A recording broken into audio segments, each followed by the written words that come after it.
So I know that there's been murmurings and rumors about this, and so I kind of just wanted to address this before it got any bigger. Yes, it is true. Despite me saying the contrary for 2 years now, the Philip DeFranco show is actually shot on a green screen, and this is the real background. Oh, it just feels good to get that off my chest. I just hope you guys can forgive me, but with that said, oh, you beautiful bastards, welcome back to the Philip DeFranco Show. Hey, maybe hit that like button, help support the show, get some more common sense news coverage out to the people of the YouTubes. And while you emotionally recover from this grand reveal, let's just jump into it. You know, the first thing that we're gonna talk about today was one of the most requested stories, involves the Gabby Petito situation, her disappearance, presumed murder, of course, the search now of her fiance, Brian Laundrie. That's because in recent days, we've seen more and more people sharing their frustration with how much attention this story is getting compared to similar ones involving people of color. With this, yes, being a growing point of conversation on social media, but also as far as the mainstream, we're seeing the likes of MSNBC's Reid say. Now, it goes without saying that no family should ever have to endure that kind of pain, and the Petito family certainly deserves answers and justice. But the way this story has captivated the nation has many wondering, why not the same media attention when people of color go missing? Well, the answer actually has a name: missing white woman syndrome. The term coined by the late and great Gwen Ifill to describe the media and public fascination with missing white women like Laci Peterson or Natalie Holloway, while ignoring cases involving missing people of color. In addition to that, we also have stories popping up like insider writing. 710 indigenous people, mostly girls, were reported missing over the past decade in Wyoming, the same state where Gabby Petito reportedly disappeared. And adding, despite the extent of the issue, missing and murdered indigenous people get less media coverage. That article also noting that a report that looked at media coverage found that only 30% of indigenous homicide victims made the news compared to 51% of white victims. With Wyoming survey and analysis research scientist Emily Grant, who worked on this report, also adding, when the murders of indigenous people were covered, the news reports were overly graphic compared to white people. So, regarding this criticism that we've been hearing more and more, a lot of the pushback that we're seeing, I'd love to know your thoughts. In this instance, some claiming that Joy Reid's MSNBC is actually kind of being hypocritical here. Right, pointing the finger back, as Fox News wrote, MSNBC has extensively covered the case, and its website Monday morning prominently featured an opinion piece on the missing woman. Fox News also characterizing Reid's actions here as dismissing the focus on Gabby, but also the counter to that we've seen is that Joy Reid and the news org as a whole can be inherently different, as well as people saying that Reid was not dismissing, but rather asking a question, or saying that Reid is simply asking, why is this happening? What can be done about this? While at the same time, still acknowledging that what happened with Gabby Petito is horrifying and heartbreaking. And so yeah, the question I pass off to you, and I'm not saying that there's something inherently right or wrong, I really want to know like what you're feeling when you hear this being said. Also, jumping back to the core of this story, which right now is the search for Brian Laundrie, we're seeing a number of reports saying that he might have been spotted, and this after a guy by the name of Sam Bass posted to Facebook. I'm not saying this is the guy, but whoever was on my trail camera this morning in Baker, Florida strongly fits the description of Brian Laundrie. Authorities have been contacted, but people in Northwest Florida area be on the lookout, right? Claiming that he saw him around 6:17 a.m. Right, and so with that, you have the Okaloosa County Sheriff's Office saying that they're looking into the reports that he was spotted in the area. Right, so it was an unconfirmed lead that the authorities were looking into, but as I was finishing up today's show, the county sheriff released a statement saying that they searched the area where the image was taken extensively, saying they didn't find anyone or anything of interest. This after using a drone and checking nearby farmlands, and saying in a statement there are no known possible past or current connections between Laundrie and anyone in this area at this time to follow up on. So unfortunately, this lead seemingly not getting us any closer to Brian Laundrie, but just before today's show went up, we had FBI Denver tweet out, Teton County Coroner Dr. Brent Blue confirmed the remains are those of Gabrielle Petito, adding that Coroner Blue's initial determination for the manner of death is homicide, though noting the cause of death remains pending final autopsy results. Though notably, still at this point, FBI Denver only naming Brian Laundrie as a person of interest, and asking anyone with information concerning Mr. Laundrie's role in this matter or his current whereabouts should contact the FBI. Yeah, I know that's a lot to take in, a number of different things, but that is where we are right now, and obviously we'll keep our eyes on this. Then,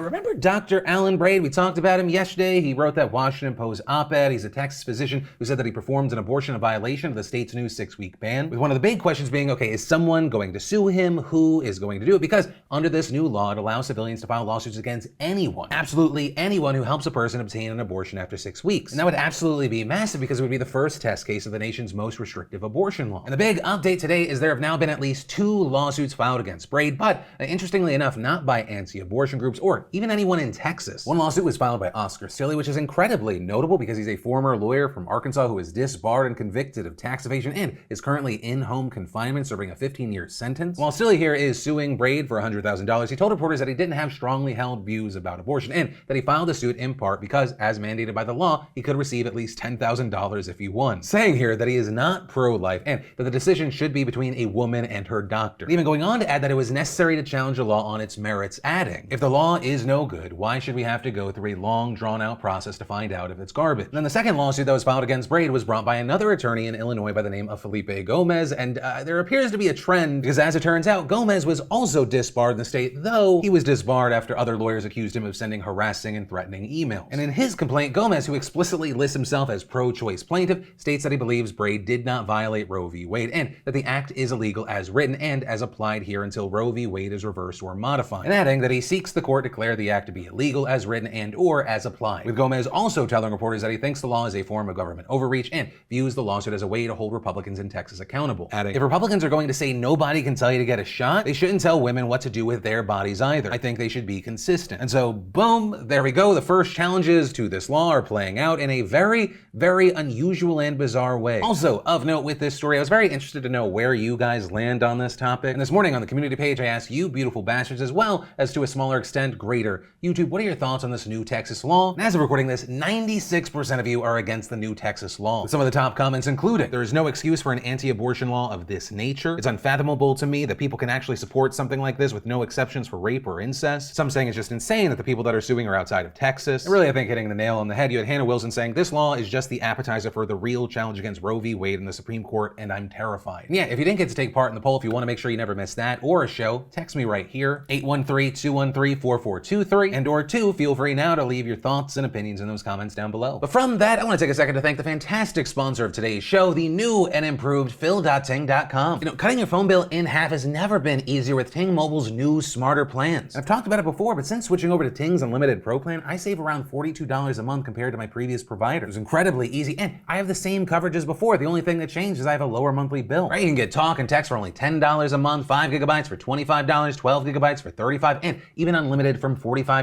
Also, Ting's Flex plan is their pay for what you use pricing model, but even cheaper. It's just $5 per gigabyte, and like always, data usage is shared across all your devices, so the more phones that you have on one account, the less you pay per device. So whether you use just 2 or 20 bajillion gigabytes a month, there is a perfect Ting plan for you and your family. Just head to phil.ting.com to check your current phone, create an account, and pick the plan that's right for you. Then Ting simply sends you a SIM card, you pop it in your phone, and you activate in minutes. To see how much you could save at phil.ting.com and get $25 off your bill. Then, in celebrity news, it's popping up, you know, I feel like we can all get on the same page that the perks of being famous, pretty fantastic. But also, it feels like lately there's just headline after headline saying, you don't want to be famous. There are massive downsides that only get attention now and then. Like, y'all, I went to TMZ this morning because, you know, sometimes I like trash. And the top headline, when I opened it, I'll read it. Ariana Grande, alleged stalker, brandish knife, threatened to kill her. Right? Absolutely horrifying. You look into it further. She had to file to get a restraining order. Apparently this guy's been terrorizing her for 7 months. It reportedly shows up, security says leave. He has a giant hunting knife, says I'll fucking kill you and her. Absolutely horrifying stuff, seemingly happening so much it might as well be a searchable category. They even have related topics right underneath. There are stories about how that guy snuck onto Rihanna's property, how Kim Kardashian had to get a restraining order against a man who sent her Plan B in a ring. Also, hell, remember Kim Kardashian? It's only been a few years now. She got robbed at gunpoint and tied up in her bathroom, which one, I know a lot of people aren't empathetic towards incredibly successful and rich people, but no one should have to deal with that. 2, it makes me so happy that I have just a minute level of fame, because when your audience gets as big as theirs, it's simply a numbers game. Like, just statistically, you're gonna have some deranged assholes. But just to reiterate, it should never get to a point where we're like, well, that comes with the job. No, regardless of your opinions about their work or their fame, they're still people. Then, in fantastic news for Activision Blizzard, things are finally calming down. I'm lying. In the wake of their sexual harassment and company culture reckoning, things just appear to be getting worse by the day. Last week, you had Blizzard employees suing the company for worker intimidation and union busting. On top of that, Blizzard Entertainment's chief legal officer announced yesterday that she left the company on Friday, though she didn't say why. And now we're seeing the news that the SEC is also investigating Blizzard, with them throwing subpoenas not only at Blizzard, but also several of its senior executives, including CEO Bobby Kotick. And now, with all of this, asking them to provide documents documents from board meetings dating back to 2019, as well as the personnel files of 6 former employees and separation agreements the company reached earlier this year with staffers. And it appears that the SEC wants to get to the bottom of these executives' communications and how much they actually knew regarding sexual harassment and discrimination complaints. With outlets like Kotaku summing up the investigation as the SEC not necessarily trying to find justice for the victims of the horrible abuse, right? That not being under the scope of the agency's mission, but rather looking out for company investors who may have had a right to know about these allegations. Meanwhile, we've also just learned that the Equal Employment Opportunity Commission has been looking into allegations of gender-based harassment at the company since May of last year. And reportedly there, Blizzard is in talks to settle and could pay millions to resolve the issue. But also, right now, we don't know if the agency will ever publicly release its findings. And so for now, we have to kind of just wait and see what will happen with what will likely be the continuing fallout in the months ahead. Then, in absolutely massive international business and money news, we should talk about the stock market and Evergrande. Right? And so for those that never heard of it, or maybe you've seen Evergrande in a headline, you're unfamiliar, it's a major Chinese real estate company, but it also owns an electric car maker, a mineral extraction group, a soccer team, and a theme park. And in fact, at its height, it was a Fortune 500 company. But for years now, Evergrande has been accruing a massive pile of debt. So much so that it eventually climbed to a whopping $305 billion,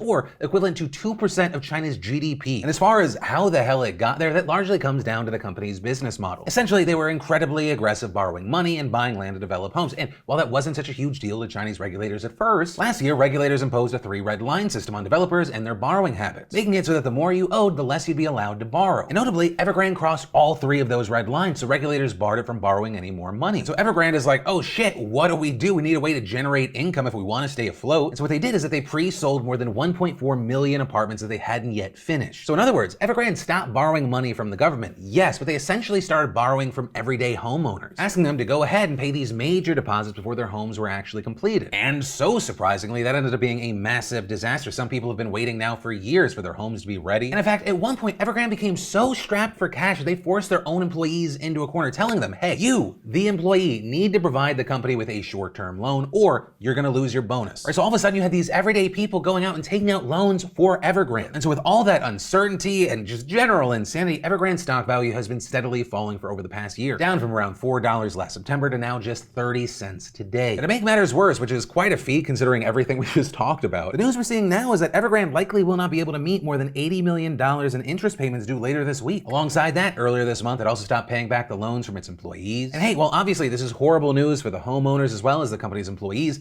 Everyone could be impacted. Like, this could be incredibly far-reaching. For one, if Evergrande defaults, the banks and other firms that they owe money to will potentially be forced to then lend less money out, given that the company owes money to around 300 institutions. And if that happens, it could lead to a credit crunch, aka companies would struggle to be able to borrow money at affordable rates, meaning that some might be forced to close up shop for good. 2, the value of existing homes will likely become depressed, and since homes are such a valuable asset, that will likely lead to a decrease in consumer spending. And 3, all of that could have major global effects. Hell, the Dow yesterday plunged nearly 1,000 points just as this news broke, with other major US industries also seeing sharp immediate pullbacks. Right, so you have a ton of people asking, is China about to face a Lehman Brothers situation? Right, that in reference to the events that caused the 2008 recession. But all that said, for now, there's no major market crisis, just kind of jitters. And while a full-scale crisis is not off the table, many believe that the Chinese government will step in to bail out Evergrande. Right, many calling the company too big to fail, with one analyst saying, rather than risk disrupting supply chains and enraging homeowners, we think the government will probably find a way to ensure Evergrande's core business survives. Though, notably, nothing is certain. It's possible that China could refuse to bail out Evergrande to avoid what's being seen as setting a bad precedent as it tries to rein in corporate debt. But for now, it's still pretty much all in the air. We're gonna have to look, yes, a few days out, but also specifically tomorrow. And that's because Chinese markets were closed today, but they'll be open tomorrow, and that could give us an indication of what's going to happen, both regarding how investors are feeling as well as what is the government going to do. Also, hey, if you're thinking about diversifying because you're worried about the stock market and or you just want like $42 for free, head on over, just click the link to Coinbase, DeFranco.com. You sign up. Just for signing up for free, you get $10 in Bitcoin. And then a lot of people overlook this. They have a reward system where you just spend a few minutes learning about crypto, and I think you can get about $32 more in crypto. So yeah, great service. I use them. I love them. But also the DeFranco hookup for 120 McNuggets worth of crypto. Oh, McNuggets, my favorite unit of measurement. But yeah, ultimately, that is where this story in today's show ends. Let me know what you're thinking in those comments down below, whether it be this story or really anything else that stood out to you today. And of course, as always, say it with me, you weirdos. My name's Philip DeFranco. You've just been filled in. I love yo faces, and I'll see you tomorrow. You're not a weirdo. That's gotta keep you on your toes. I love your face. I'll see you tomorrow.